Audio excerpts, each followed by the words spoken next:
This call is now being next recorded. Lecture आज हम next chapter शुरू करेंगे, structural organisation in animal. NCERT में वो ऑलमोस्ट ना के बराबर दिया गया है, पुरानी एनसीईआरटी में आपको मिल जाएगा, but NEET point of view से ये चैप्टर इम्पोर्टेंट है, तो मैं आपको उसी लेवल से पढ़ाऊंगा, क्योंकि एनसीईआरटी में ये chapter for boards it is omitted. Okay, animal tissue, let us start. Animal tissue, now we all know about tissues, और अभी अभी हमने जस्ट एनिमल किंगडम खत्म भी किया है, तो काफ़ी हेल्प भी मिलेगी। तो एनिमल टिश्यूज जो चैप्टर है, इसमें आपको सबसे पहले बेसिक्स जानने पड़ेंगे कि टिश्यू क्या है, सेल क्या है, और हमारे बॉडी में। वन सेकेंड, कोई चैट बॉक्स आया है guess.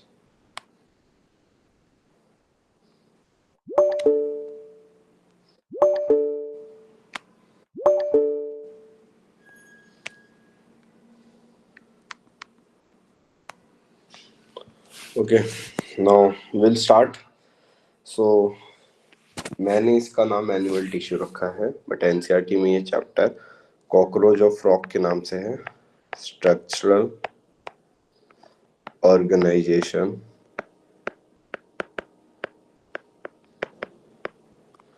In animals. Okay, so will start. तो सबसे पहले आपको सेल तो पता ही है, बट एक बार ओवरव्यू हो जाएगा। बहुत सारे जो सेल्स हैं, group of cells, it leads to formation of tissue. Tissue, group of tissues leads to formation of organ, group of organ leads to formation of organ system. now tissue जो है वो है group of similar cells, group of similar types of cells performing a common function, group of similar types of cell performing a common function. Next, organ, formed by arrangement of tissue in specific pattern and proportion. Now, organ system, two or more organs connected physically or chemically to perform specific function. Okay, दो या उससे ज़्यादा organs एक दूसरे से physically या chemically connected है, chemically with the help of hormones वगैरह, टू परफॉर्म स्पेसिफिक फंक्शन, इसको ऑर्गन सिस्टम बोलते हैं। तो ह्यूमन के अंदर 4 टाइप का टिश्यू है। ओके, ह्यूमंस के अंदर 4 टाइप का टिश्यू है, ये इम्पोर्टेंट है। और ये चारों टिश्यूज आगे चल के खुद एक बहुत बड़े बड़े चैप्टर्स हैं, जैसे मस्कुलर और न्यूरल। तो ह्यूमंस में 4 टाइप के टिश्यूज होते हैं, epithelial, connective, muscular and neural. Okay, epithelial, connective, muscular and neural. Muscular and neural जो है वो अपने में ही एक बड़ा चैप्टर है। लोकोमोशन एंड मूवमेंट वो मस्कुलर का है, and neural control and coordination जो कि सॉरी लास्ट सेकंड चैप्टर है, वो भी नर्व्स के ऊपर है। तो आज हमें इस चैप्टर में बेसिकली ज़्यादा तो एपिथेलियल और कनेक्टिव टिश्यू पे बात करनी है। तो will start with epithelium. Epithelial tissue simple हो, इसमें 2 टाइप्स हैं। Epithelial tissue is of 2 type, simple and compound. Simple का मतलब होता है सिंगल लेयर, कंपाउंड का होता है मल्टी लेयर। ओके, ये नाम पे ही आपको समझ जाएगा। Multi layer, single layer. Simple का मतलब होता है सिंगल लेयर, कंपाउंड का मतलब होता है मल्टी लेयर। ठीक है, जैसे मैं एग्जांपल दिखाता हूँ आपको। This is the example of simple epithelium and of compound they are of multi layer. देख सकते हो ये तीसरा लेयर हम बना रहे हैं, तो ये मल्टी लेयर्ड है और ये सिंगल लेयर्ड है। तो this is simple, this is compound. Okay, moving further, epithelial tissues जो हैं वो अवैस्कुलर होते हैं। नीट पॉइंट ऑफ व्यू से बहुत इंपॉर्टेंट है ये। अवैस्कुलर, अवैस्कुलर मतलब they don't have blood supply, they don't have blood supply। Okay, avascular है, उन्हें ब्लड कहाँ से मिलेगा? वो सेल्स हैं, वो भी लिविंग है तो उनको ब्लड तो चाहिए होगा वरना उनकी डेथ हो सकती थी। तो उनको ब्लड उनके नीचे की कनेक्टिव टिश्यू देती है, वो हम आगे देखेंगे। तो एपिथेलियल टिश्यू अवेस्कुलर है। दूसरा जो ओरिजिन है वो एक्टोडर्म, एंडोडर्म और मीजोडर्म तीनों जर्म लेयर से होता है। हमने लास्ट लेक्चर में पढ़ा था जर्म लेयर क्या है। जर्म लेयर वो स्ट्रक्चर है जिससे पूरी ह्यूमन बॉडी बनी है। तो जर्म लेयर में एक्टोडर्म जो है वो उससे भी एपिथेलियल बना है, मेसोडर्म से भी, एंडोडर्म से भी।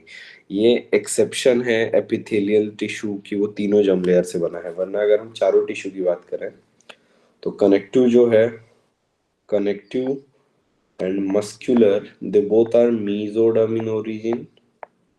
मेसोडर्म मिडल लेयर से बने हैं और न्यूरल जो है वो आउटर के एक्टोडर्मल लेयर से बना है।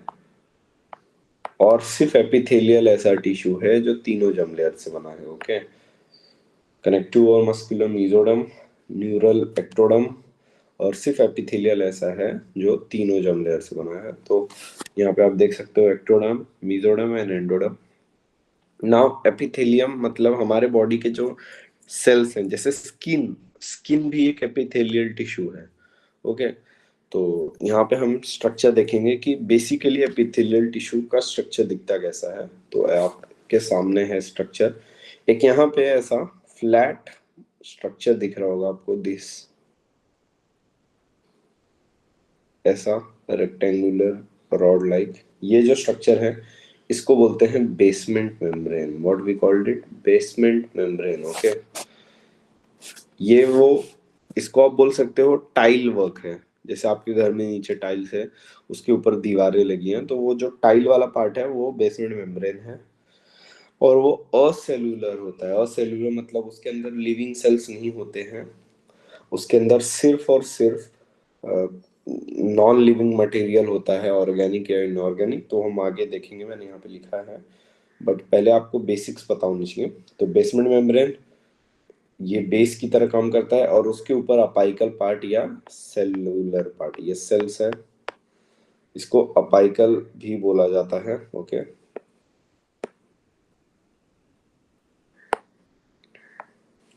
अपाइकल भी बोला जाता है। Now will see further. Basement membrane जो है वो असेलुलर है और वो दो हिस्सों से बना है। ओके, पहला है basilar membrane, mucopolysaccharide plus glycoprotein. किससे बना है? म्यूकोपॉलीसेकेराइड। म्यूकोपॉलीसेकेराइड क्या है, ये बायोमोलिक्यूल्स में हम पढ़ेंगे। म्यूकोपॉलीसेकेराइड ये कार्बोहाइड्रेट का एक हेट्रोपॉलीमर स्ट्रक्चर है। हेट्रोपॉलीमर मतलब लॉन्ग चेन का स्ट्रक्चर है। ठीक है, हेट्रोपॉलीसेकेराइड वहां लिखा भी है, यू कैन सी हियर हेट्रोपॉलीसेकेराइड है। एंड ये बेसमेंट मेम्ब्रेन का 70% पार्ट बेसिलर मेम्ब्रेन से बना है जो म्यूकोपॉलीसेकेराइड प्लस ग्लाइकोप्रोटीन से है। और 30% पार्ट रेटिकुलर मेम्ब्रेन से बना है जिसमें कनेक्टिव टिश्यू का फाइबर है। अब आप नाम से ही देख पा रहे हो इसमें कनेक्टिव टिश्यू का फाइबर है, सीटी फाइबर्स। तो इसका मतलब इसके अंदर कनेक्टिव टिश्यू का फाइबर है, मतलब ये वाला जो पार्ट है 20 से 30% ये किससे बना है? कनेक्टिव टिश्यू से। और ये वाला जो पार्ट है 70 to 80% ये किससे बना है? एपिथेलियल टिश्यू से। तो बेसमेंट मेम्ब्रेन दो चीजें बनाते हैं, एक हो गया आपका एपिथेलियल टिश्यू जो 70% बेसिलर मेम्ब्रेन बनाता है, और 30% जो है बचा हुआ वो कनेक्टिव टिश्यू बनाता है। क्योंकि मैंने आपको बोला एपिथेलियल के पास ब्लड सप्लाई नहीं है। अब मैं आपको इमेजिन करके दिखाता हूँ, ये देखो, ये ऐसा कनेक्टिव टिश्यू होता है। एपिथेलियल के जस्ट नीचे कनेक्टिव टिश्यू होता है। कनेक्टिव टिश्यू से ऐसे ब्लड वेसल्स जाते हैं और सप्लाई करते हैं ऐसा। ओके, अब होता क्या है, यहाँ से जब कनेक्टिव टिश्यू ऊपर जाते रहता है तो ये देखो यहाँ पे वो बेसिलर मेम्ब्रेन को हिट करते हुए जा रहा है, अंदर में से आ रहा है। तो यहाँ का ये जो इतना 30% पार्ट है बेसिलर मेम्ब्रेन का वो कनेक्टिव टिश्यू बनाता है। बाकी बेसिलर मेम्ब्रेन का 2/3 पार्ट कौन बनाता है? Epithelial tissue. डन, समझा होगा आप लोगों को, आई होप। तो अभी तक हमने एक बेसिक स्ट्रक्चर देखा है एपिथेलियल टिश्यू का कैसा होता है, किससे बना है? बेसमेंट मेम्ब्रेन और अपाइकल पार्ट से। बेसमेंट मेम्ब्रेन 70% एपिथेलियल पार्ट से बना है जिसमें है बेसिलर मेम्ब्रेन या म्यूकोपॉलीसेकेराइड, दूसरा है रेटिकुलर मेम्ब्रेन या connective tissue fibre. Okay, now one more layer of cells which are compactly pack, ये कोई काम का नहीं है। चलो, एपिथेलियल टिश्यू के दो टाइप्स हैं, हमने ऊपर भी देखा, सिंपल और कंपाउंड। सिंपल मतलब सिंगल लेयर, कंपाउंड मतलब मल्टी लेयर। सिंगल लेयर में बेस ऑन शेप कुछ टाइप्स हैं, या सिंगल लेयर के जो टाइप्स हैं वो है squamous, cuboidal, columnar, glandular and pseudo stratified. ये सिंपल के टाइप्स हैं, 5 टाइप्स हैं, squamous, cuboidal, columnar, glandular and pseudo stratified.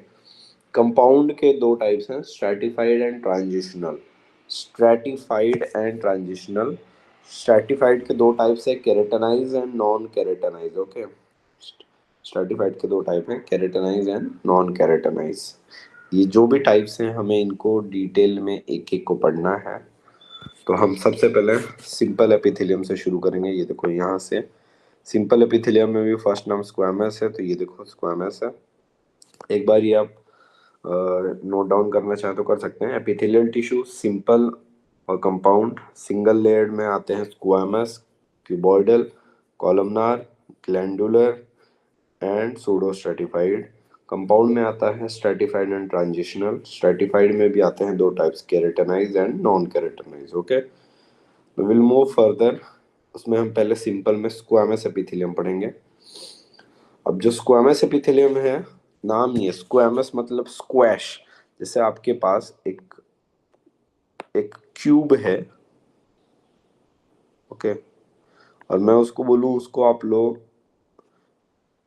उसको आप लोग पैरों से इतना, जैसे इतना पुश करिए या उसके ऊपर इतने बार पैर मारिए कि उसको एकदम चिपटा बना दो, फ्लैट, ऐसा। तो ये क्यूब ऐसा हो जाएगा आफ्टर स्क्वैश। स्क्वैश का मतलब होता है पैरों के थ्रू जैसे दबा दिया जाता है या कोई चीज दबी हुई हो जाए। तो एक क्यूब को तुम इतना दबाओगे तो वो फ्लैट हो जाएगा और उसको बोलते हैं स्क्वैमिश। तो सिंपल एपिथेलियम में पहला जो नाम है squamous, it is polygonal in shape and flat.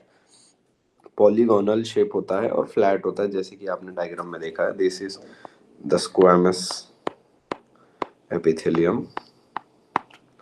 Okay, pavement epithelium भी बोलते हैं। पेवमेंट मतलब टाइल। ये जब अरेंज होते हैं एक साथ तो ऐसे दिखते हैं, जैसे टाइल्स होती हैं।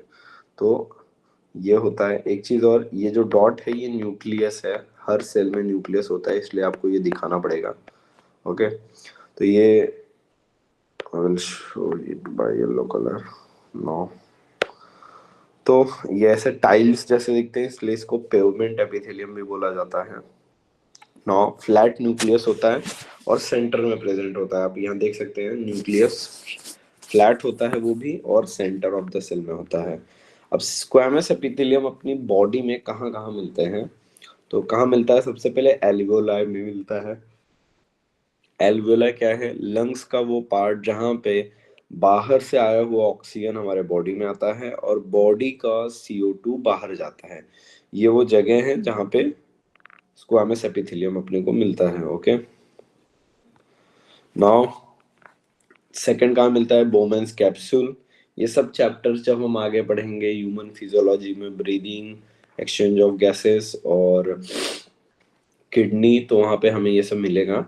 एल्वोला में मिलेगा एक्सचेंज ऑफ गैसेस के लिए, बोमेन्स कैप्सूल में मिलेगा फिल्ट्रेशन के लिए, एंडोथीलियम ऑफ ब्लड वेसल्स में मिलेगा एक्सचेंज ऑफ गैसेस के लिए, और लूप ऑफ हेनले में मिलेगा। ओके, आप लोगों को नीट में से क्वेश्चन आएगा कि बोमेन्स कैप्सूल किस एपिथेलियम से लाइंड है, तो squamous, alveoli exchange of gases, endothelium of blood vessels exchange of substances, loop of Henle, ये सारी जगह मिलते हैं। इसका छोटा छोटा डायग्राम मैं आप लोगों के लिए बना देता हूँ। एल्वियोलाई ऐसा दिखता है और उसके अंदर ऐसा स्क्वामस एपिथेलियम होता है। ये आप लोग breathing and exchange of gases में भी देख सकते हैं। बोमेन्स कैप्सूल आपने बचपन में 10th में किडनी में नेफ्रॉन पढ़ा होगा, तो ऐसा स्ट्रक्चर होता है नेफ्रॉन का। तो ये बोमेन्स कैप्सूल है जहाँ पे ऐसे ग्लोमेरुलस आता है, this is Bowman's capsule and this is loop of Henle. एक ही डायग्राम में दो चीजें पता चल गई। देखो ये लूप ऑफ हेनले, ये रहा बोमेन्स कैप्सूल, ये दोनों भी स्क्वामस एपिथेलियम से लाइंड है। ओके, ब्लड वेसल्स का एंडोथेलियम, ब्लड वेसल्स मतलब आर्टरी, वेन और कैपिलरी ऐसी दिखती हैं, और इनके ऊपर ऐसे सेल्स हैं जो स्क्वामस एपिथेलियम से लाइंड है। ये देखो, ऐसे एपिथेलियम, ये न्यूक्लियस हो गया उसका, ये स्क्वैश किया हुआ स्क्वामस एपिथेलियम हो गया। तो ये सारी जगह पे मिलती है। कहाँ कहाँ पे मिलती है? एल्वोलार पे मिलती है, बोवेस कैप्सूल पे मिलती है, फिल्ट्रेशन की जगह मिलती है, एंडोथेलियम ऑफ ब्लड वेसल्स मिलती है, एंड एक्सचेंज ऑफ सब्सटेंसेस या लूप ऑफ हेनले पे मिलती है। ओके। सेकेंड टाइप है क्यूबॉइडल। क्यूबॉइडल मतलब क्या? क्यूब शेप का। अब जो स्क्वामस में आपने क्यूब लिया था उसको स्क्वैश कर दिया, दबा के उसको फ्लैट कर दिया, यहाँ कुछ नहीं करना है, यहाँ पे वो क्यूब वैसा ही रहेगा। तो क्यूबॉइडल कैसा दिखेगा? ऐसा दिखेगा। ये इसका क्या हो जाएगा? बेसमेंट मेम्ब्रेन, जो हमने ऊपर देखा हर एपिथेलियम में होगा, ये उसका न्यूक्लियस होगा। ओके। तो क्यूबॉइडल जो है वो क्यूब शेप का है, जबकि स्क्वामस स्क्वैश शेप का था। Cube like cell, rounded nucleus at the centre of the cell, also called germinal epithelium because present in gonads। Cuboidal को कई बार जर्माइनल सेल्स के नाम से भी बोला जाता है। जर्माइनल का मतलब होता है वो सेल्स, वो जर्म सेल्स का मतलब होता है वो सेल्स जो गैमेट्स बनाते हैं, जैसे मेल्स में टेस्टिस एंड फीमेल्स में ओवरीज, तो उनको हम क्या बोलते हैं? जर्माइनल सेल्स। तो जर्माइनल सेल्स जो होते हैं वो भी स्क्वामस से लाइंड होते हैं, तो कई बार सिंपल क्यूबॉइडल को जर्माइनल एपिथेलियम भी बोला जाता है, because they are present in gonads. आप यहाँ पे देख सकते हो, because they are present in gonads, उसमें भी कहाँ? Testis and ovaries. ओके, ठीक है। अब इसमें कुछ टाइप्स दिए गए हैं क्यूबॉइडल एपिथेलियम में। पहला है सीलिएटेड। सीलिएटेड मतलब जो क्यूब है उसके बाहर कुछ ब्रश जैसा स्ट्रक्चर लगा दो, सीलिया बन जाएगा। तो आप देख सकते हो वो क्यूब के ऊपर बाहर धागे लगे हैं, ये जो ऐसे ऐसे हैं, this all are called cilia. Okay. और दूसरा टाइप है ब्रश बॉर्डर्ड। ब्रश बॉर्डर में क्या होता है? जो तुम्हारा क्यूब्स है उसमें साइटोप्लाज्म जो है वो ऐसा ब्रश बॉर्डर्ड अपीयरेंस बना लेता है। ये ये क्या होता है? साइटोप्लाज्म ही होता है। What it is? Cytoplasm.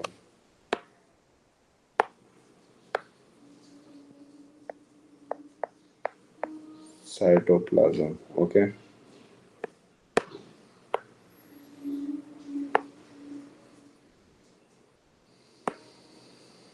Then this is cytoplasm, और ये क्यूबॉइडल तो है ही। ओके। तो दो टाइप्स हैं। एक माइक्रोविला है, आप देख सकते हैं ये जो ये ऐसा स्ट्रक्चर है, ये गोल घुमा घुमा, this one, this is called as microvilli. और यहाँ पे जो ये हेयर लाइक स्ट्रक्चर है इसको सीलिया बोलते हैं। तो क्यूब के ऊपर अगर ऐसा स्ट्रक्चर लग जाए इसको माइक्रोविला बोलेंगे, या ब्रश बॉर्डर्ड, इसके दो नाम है, माइक्रोविला और ब्रश बॉर्डर्ड। और यहाँ पे इसको सीलिया बोलेंगे। ओके। अब लोकेशन देखेंगे बॉडी में क्यूबॉइडल सीलिएटेड कहाँ मिलता है, तो movement of substances in specific direction.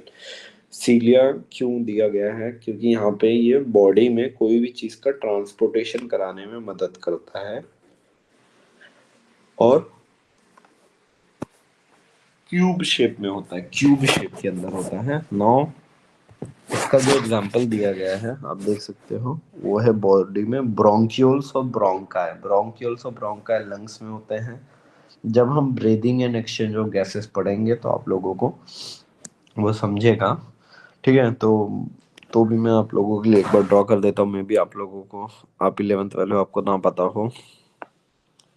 देखो ये बेटा ट्रैकिया होता है, ट्रैकिया आगे चल के ऐसे लंग्स में डिवाइड होता है। उसके बाद ये अंदर जाने के बाद ये सेम चीज ऐसा ऐसा ऐसा ऐसा स्मॉल स्मॉल ब्रोंक्यूल्स बनाते हैं, और लास्ट में एल्वोलाई बनाता है। तो ये जो फोल्डिंग्स हैं, ये एक दो तीन, इसको ब्रोंकस ब्रोंका बोलते हैं, सेकेंडरी और टर्शरी। इसके बाद और जो छोटे छोटे टर्न्स होते हैं उसको ब्रोंकाई बोलते हैं। तो ब्रोंक्यूल्स और ब्रोंकाई दोनों के अंदर ये मिलता है, ताकि हम लोग जो स्पूटम, जो भी हमारा स्पिट होता है, जब हमें कफिंग आती है तो वो जो म्यूकस होता है कफ का, वो कहाँ से आता है, नीचे वाले लंग्स के पार्ट से ऊपर तक आता है, जिसको हम स्पिट करते हैं। तो ये जो म्यूकस प्रोड्यूस होता है ये डायरेक्टली कहाँ से आता है, ये जो म्यूकस है वो डायरेक्टली सीलिया के वजह से नीचे से ऊपर की तरफ आता है और वहां से हम लोग उसको स्पिट करते हैं। तो movement of substances in specific direction, ये उसका फंक्शन है सीलिया का। दो टाइप से, ब्रोंक्यूल्स एंड ब्रोंका। ब्रश बॉर्डर जो है या माइक्रोविल है, उसका एग्जांपल है increases surface area for, increases surface area for absorption, absorption के लिए सरफेस एरिया बढ़ा देता है। ओके, एग्जांपल है PCT of kidney, PCT of kidney. Okay, proximal convoluted tubule of kidney. आपको सिर्फ और सिर्फ इसके ये पता होने चाहिए कि ये कहाँ से और क्या फंक्शन करते हैं। तो हमने अब तक स्क्वामस देखा। स्क्वामस का फंक्शन है ट्रांसपोर्टेशन या एक्सचेंज ऑफ गैसेस। कहाँ मिलता है, एल्वेओलाई में मिलता है, बोमेंस कैप्सूल में मिलता है, एंडोथेलियम में मिलता है, लूप ऑफ इनले में मिलता है। क्यूबॉइडल का के दो टाइप्स हैं, सीलिएटेड और ब्रश बॉर्डर्ड। सिंपल क्यूबॉइडल कहाँ मिलता है, टेस्टिस और ओवरीज में, due to which it is called as germinal epithelium. Ciliated के दो फंक्शन है, movement of substances in specific direction, bronchioles and bronchi. And जो पीसीटी है, ब्रश बॉर्डर का लोकेशन है PCT of kidney. Now columnar epithelium, columnar epithelium क्या होता है, column like slender cells, elongated nucleus at the base, column like shape.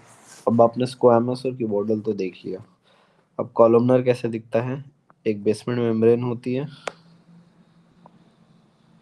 एक basement membrane होती है, उसके ऊपर से एक ऐसा बड़ा सा सेल जाता है जिसका न्यूक्लियस थोड़ा सा नीचे की तरफ होता है। ओके, एक और सेल बड़ी बिल्डिंग के जैसे दिखता है।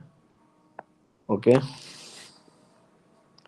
1 second, give me a break.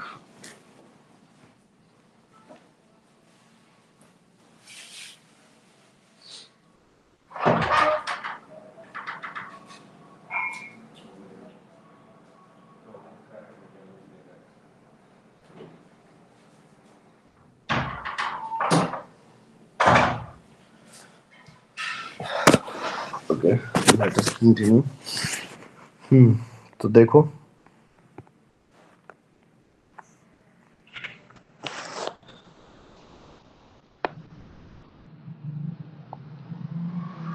Columnar कैसा दिखेगा, ऐसा एक टॉल बिल्डिंग्स जैसे हाई राइज बिल्डिंग होती है वैसा दिखेगा, और न्यूक्लियस थोड़ा सा नीचे की तरफ रहेगा। तो columnar epithelium, column like slender cells, column के जैसे सेल्स होते हैं जैसे आप देख रहे हो, और elongated nucleus at the base, जो न्यूक्लियस है उसकी लोकेशन बेस पे रहेगी या नीचे की तरफ रहेगी।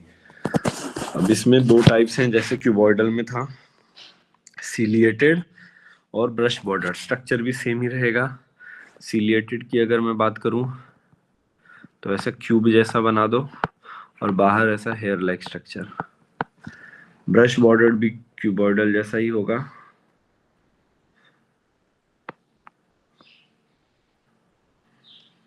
ठीक है, न्यूक्लियस नीचे की तरफ। ये स्ट्रक्चर हमने यहाँ पे देखा था, आप देख सकते हो ब्रश बॉर्डर और सीलिया क्यूबॉइडल में यहाँ क्यूब शेप में लगे हैं, और यहाँ पे सीलिया जो है कॉलमनार शेल पे लगे हैं, कॉलम जैसे स्ट्रक्चर है। ओके, तो सीलिएटेड एपिथेलियम बॉडी में कहाँ दिखता है, फीमेल के फैलोपियन ट्यूब में मिलता है। फैलोपियन ट्यूब वो स्ट्रक्चर है जो ओवम को ट्रांसपोर्ट करने में मदद करता है। और दूसरी कहाँ पे मिलेगा, एपेंडाइमल, एपेंडाइमल सेल्स जो ब्रेन में होते हैं, और ये वेंट्रिकल्स में प्रेजेंट होते हैं, ब्रेन के वेंट्रिकल्स में। और ब्रश बॉर्डर कहाँ पे प्रेजेंट रहेगा, स्टमक एंड स्मॉल इंटेस्टाइन, कहाँ पे प्रेजेंट रहेगा, stomach and small intestine. Okay, next जो एग्जाम्पल है वो है pseudo stratified epithelium. Pseudo stratified मतलब, सूडो मतलब फॉल्स, स्ट्रेटिफाइड मतलब एपिथेली, स्ट्रेटिफाइड मतलब मल्टी लेयर। आपने गौर किया होगा, तो हमने जो एपिथेलियम के दो टाइप्स बनाए थे कंपाउंड, वहां पे हमने ये शब्द यूज किया था स्ट्रेटिफाइड। स्ट्रेटिफाइड का मतलब होता है मल्टी लेयर, यहाँ पे लिखा भी है वैसे तो मल्टी लेयर। ओके, तो यहाँ पे सूडो स्ट्रेटिफाइड जो है ये झूठा मल्टी लेयर जैसा दिखता है, होता नहीं है, होता सिंगल लेयर ही है क्योंकि हम इसे सिंपल में पढ़ रहे हैं, बट वो फॉल्स, वो ऐसा दिखने में लगता है मल्टी लेयर है। इसका रीजन क्या है अभी आप नीचे देखेंगे। Long and short cells present in single layer but look like multi layer. Long and short cells होते हैं, कोई बड़ा होता है थोड़ा सा साइज में, कोई नॉर्मली स्मॉल होता है, वो दोनों अनइवन अरेंजमेंट में होते हैं जिसके कारण मल्टी लेयर। जैसे यहाँ पे देखो एज टू एज है, दोनों की हाइट सेम है, पर सूडो स्ट्रैटिफाइड में क्या होता है, एक कॉलमनर एपिथेलियम बड़ा, दूसरा वाला छोटा, फिर तीसरा वाला बड़ा, फिर चौथा वाला छोटा, फिर पांचवा वाला बड़ा, और न्यूक्लियस सबका बेस पे है। पर जब आप ऊपर से देखोगे तो ये आपको ऐसा लगेगा, एक बड़ा लेयर, एक छोटा लेयर, एक बड़ा लेयर, एक छोटा लेयर, और वो ऐसा लगेगा कंपाउंड के जैसा मल्टी लेयर दिखेगा। जैसे कंपाउंड में यहाँ पे एकदम स्टार्टिंग में मैंने मल्टी लेयर ड्रॉ किया था, ये वाला, दिस वन, ऐसा दिखेगा, ऐसा। तो वो माइक्रोस्कोप से देखने में मल्टीलेयर दिखता है पर होता नहीं है। क्यों नहीं होता है? क्योंकि सबके न्यूक्लियस अलग अलग हैं। जब न्यूक्लियस अलग अलग है मतलब वो लोग एक नहीं, अलग अलग हैं। उससे पता चला कि ये सिंगल लेयर्ड है, बस वो अनइवन है। कोई देखो आप यहाँ पे क्लियरली, किसी की हाइट इतनी है, किसी की इतनी शॉर्ट पड़ गई, तो due to difference in height वो लोग मल्टी लेयर्ड दिखते हैं। इसका एग्जाम्पल क्या है? इसका एग्जांपल है सूडो स्ट्रेटिफाइड का। देखो यहाँ पे मैंने ड्राइंग किया, oval at base, round at centre,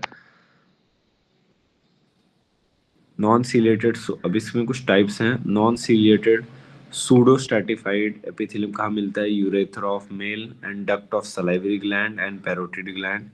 ciliated pseudo stratified trachea and large bronchioles में मिलता है। सूडो स्ट्रेटिफाइड में भी सीलिया होता है कई बार, और वो कहाँ मिलता है? ट्रैकिया एंड लार्ज ब्रोंक्यूल्स में। और बिना सीलिया वाले urethra of male and duct of salivary gland या पैरोटिड ग्लैंड पे होता है। ओके, नेक्स्ट है ग्लैंडुलर टिश्यू।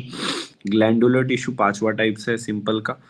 ग्लैंडुलर टिश्यू मतलब क्या है? वो ग्लैंड्स, जो भी ग्लैंड्स सिक्रीशन करते हैं, जैसे सलाइवरी ग्लैंड है, पैरोटिड ग्लैंड है, ये सारे ग्लैंड्स को हम ग्लैंडुलर एपिथेलियम बोलते हैं, वो भी एपिथेलियम होते हैं। तो glands are form by glandular epithelium, they may be modification in cuboidal और कॉलमनर। ग्लैंडुलर जो होते हैं वो क्यूबॉइडल और कॉलमनर दोनों से बने रहते हैं। ग्लैंडुलर एपिथेलियम कैसे दिखता है? जैसे आपका सलाइवा प्रोड्यूस करने वाला सलाइवी ग्लैंड ऐसा दिखता है, उसमें कुछ क्यूबॉइडल होते हैं, फिर अचानक से उसमें कॉलमनर आ जाते हैं, फिर से क्यूबॉइडल आ जाता है, तो मिक्सचर होता है। They are mixture of cuboidal और कॉलमनर, और वो उसमें मॉडिफाइड वर्जन है। तो दो टाइप के ग्लैंडुलर सेल्स हैं। पहला है यूनिसेलुलर है, मल्टी सेलुलर, और दूसरा टाइप है एक्सोक्राइन एंड एंडोक्राइन। पहले यूनिसेलुलर की बात कर ले, ऐसा ग्लैंड जिसमें हर सेल्स अलग अलग अपना सिक्रीशन करता है, उसको बोलते हैं यूनिसेलुलर ग्लैंड। उसका एग्जांपल है गॉबलेट सेल्स। गॉबलेट सेल्स का मतलब क्या होता है? गॉबलेट सेल्स मतलब जैसे वो बियर की ग्लासेस होती हैं, मतलब ऐसा दिखता है वो बॉडी में। और यहाँ से क्या निकलता है? म्यूकस। हमारी पूरी बॉडी, आपको पता है, ईसोफेगस से स्लिपरी और म्यूकस ऐसा मॉइस्ट रहती है, पिंक कलर का। आप म्यूकस आपको जानना है तो आप अपने माउथ के अंदर जो पिंकिश कलर का लेयर है उसको भी बोल सकते हो। तो म्यूकस जो है वो सारा का सारा गॉबलेट सेल्स बनाते हैं, क्योंकि वो गॉबलेट टाइप के शेप के होते हैं। दिस इज गॉबलेट शेप जो मैंने आपके सामने ड्रॉ किया है। Okay, this one, this is goblet shape. और ये यूनिसेलुलर होते हैं, मतलब इसमें एक सेल होता है और वो खुद ही सारा सिक्रीशन देखता है। मल्टी सेलुलर का एग्जांपल है salivary, pancreas, sebaceous, sweat gland, mammary gland, lacrimal gland etcetera. ठीक है, तो यूनि का एक ही एग्जांपल है गॉबलेट सेल, और मल्टी के बाकी सारे ग्लैंड्स जहाँ से कुछ ना कुछ निकलता है। जैसे लैक्रिमल ग्लैंड से लैक्रिमल निकलता है, या टीयर ग्लैंड से टीयर्स निकलते हैं, सलाइवरी ग्लैंड से सलाइवा निकलता है। तो ये सारे ग्लैंड्स जो है, मेमरी ग्लैंड से मिल्क निकलता है, ये सारे ग्लैंड्स मल्टी सेलुलर है। यूनि का एक ही एग्जांपल है, गॉबलेट सेल्स। ओके, अब दूसरा जो टाइप है, पहला है base on cellularity, types of gland, उसमें दो टाइप्स हैं। पहला बेस ऑन सेलुलर, यूनिसेलुलर है या मल्टी सेलुलर है। दूसरा है वो एक्सोक्राइन है या एंडोक्राइन है। देखो, हॉर्मोन्स और ग्लैंड्स का ये इम्पोर्टेंट नेचर है कि वो उनका नेचर क्या है, एक्सोक्राइन है या एंडोक्राइन। तो दोनों टर्म आपको बहुत याद रखना पड़ेगा, आगे चल के ये जूलॉजी में बहुत काम आएगा। एक्सोक्राइन का मतलब होता है जो लोग अपना सिक्रीशन डक्ट के थ्रू किसी ऑर्गन को दें या टारगेट एरिया को दें, that is called exocrine. Example salivary, memory, sebaceous and sweat. जैसे सलाइवा, आपका जो स्पिट बनता है, थूक बनता है, वो आपके स्किन के अंदर एक ग्लैंड होता है, वहां से वो ट्यूब को, एक ट्यूब के थ्रू आपके माउथ के अंदर वो सलाइवा को पहुंचाता है। मतलब मान लो ये बकल कैविटी है, ये आपका पूरा मुंह है, इसके अंदर वो बाहर प्रोड्यूस होते हैं पर एक डक्ट के थ्रू अंदर माउथ के अंदर भेजे जाते हैं। तो ये डक्ट के थ्रू अगर ट्रांसपोर्टेशन हो रहा है, इसको बोलते हैं एक्सोक्राइन। डक्ट्स के मदद से कोई ग्लैंड अपना सिक्रीशन किसी टारगेट एरिया पे पहुंचाए, that is called as exocrine gland. Endocrine की बात करूं तो ये डक्टलेस होते हैं और ये अपना सिक्रीशन डायरेक्टली ब्लड में निकालते हैं, जैसे ब्रेन के जो हॉर्मोन्स हैं। ऐसा नहीं है कि ब्रेन को स्किन के लिए कुछ निकालना है तो वहां से एक डक्ट आ रही है, डक्ट मतलब एक ट्यूब आ रही है, ऐसा तो नहीं है। जैसे अपन वायरिंग में देखते हैं, हर एक बल्ब के पास वायरिंग गई है, वैसे अगर वैसा स्ट्रक्चर हो कि एक वायर हर एक ऑर्गन के पास गया है तो उसको बोलते हैं एक्सोक्राइन। अगर वायरलेस कम्युनिकेशन हो रहा है, जैसे आजकल चलता है ब्लूटूथ का, वैसे अगर कम्युनिकेशन हो एक ऑर्गन का दूसरे ऑर्गन को, तो उसको बोलते हैं एंडोक्राइन। एंडोक्राइन क्या करता है, मान लो ये ब्रेन है, ये उसका सेल है, इसने कुछ सिक्रीशन रिलीज किया, दिस इज सिक्रीशन। ये डायरेक्टली ब्लड के अंदर जाता है और ब्लड के थ्रू ट्रांसपोर्ट होके, मान लो इसको लीवर को ये सिक्रीशन देना था, तो ये डायरेक्टली ब्लड के थ्रू लीवर के पास जाएगा। वरना ऐसा नहीं है कि ब्रेन के पार्ट से एक नली निकलेगी और वो सीधा लीवर को कनेक्ट करेगी, ऐसे बॉडी बहुत खराब दिखेगी। तो ये लोग क्या करते हैं, उसको डायरेक्टली ब्लड में रिलीज करते हैं और वो ब्लड के थ्रू ट्रांसपोर्ट होता है। तो एंडोक्राइन जो है वो डक्टलेस ग्लैंड है, उसमें कोई डक्ट है नहीं। ओके, उसका सिक्रीशन डायरेक्टली हॉर्मोन्स के फॉर्म में ब्लड में होता है। जैसे हॉर्मोन्स आप लोगों को पता है, जब आप लोग अभी टीनेजर हो, एडोलेसेंस, एडोलेसेंस में हॉर्मोन्स, हार्मोनल एक्टिविटी है, तो हार्मोन ब्रेन से निकलता है पर उसका रिएक्शन पूरी बॉडी पे दिखता है। तो हॉर्मोन्स जो होते हैं वो डायरेक्टली ब्लड में रिलीज होते हैं, that is called as endocrine. कुछ एग्जांपल लिखे हैं, thyroid, pineal gland, pituitary gland and hypothalamus gland. तो ये है एंडोक्राइन के एग्जांपल। एक्सोक्राइन का हमने ऊपर देख लिया, जो डक्ट के थ्रू अपना सिक्रीशन रिलीज करते हैं। ओके, इसमें हेट्रोक्राइन ग्लैंड्स भी हैं जो दोनों प्रॉपर्टी शो करते हैं। एक्सोक्राइन की भी मतलब डक्ट वाली प्रॉपरली ज्यादा शो करते हैं और थोड़ा बहुत एंडोक्राइन है।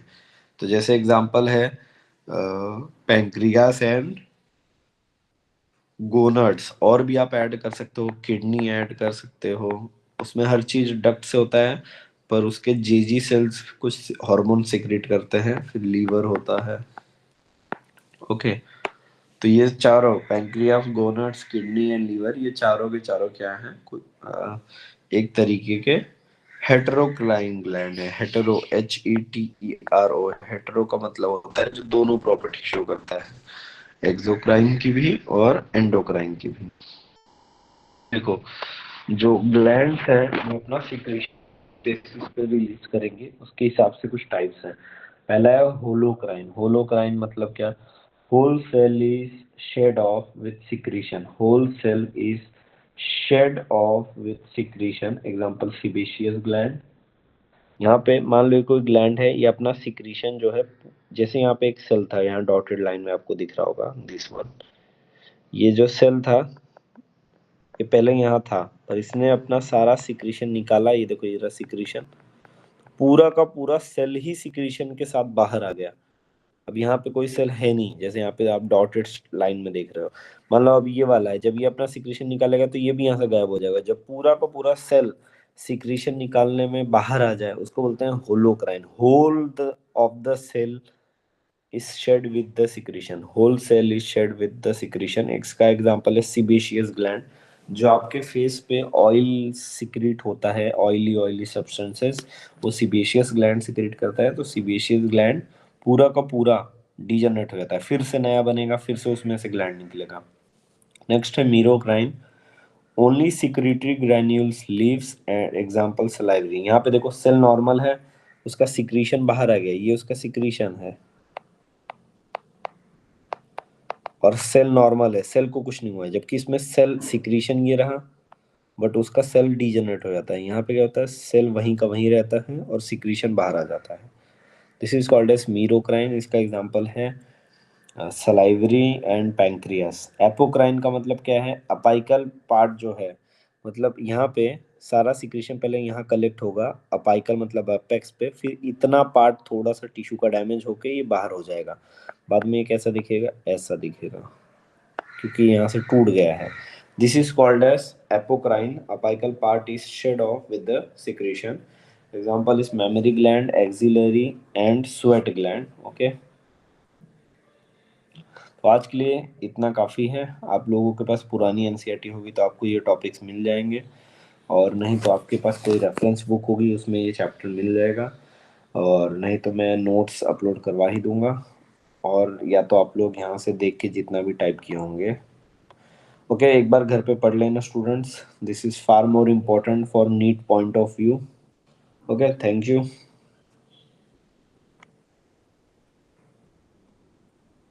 आप लोगों को समझा हो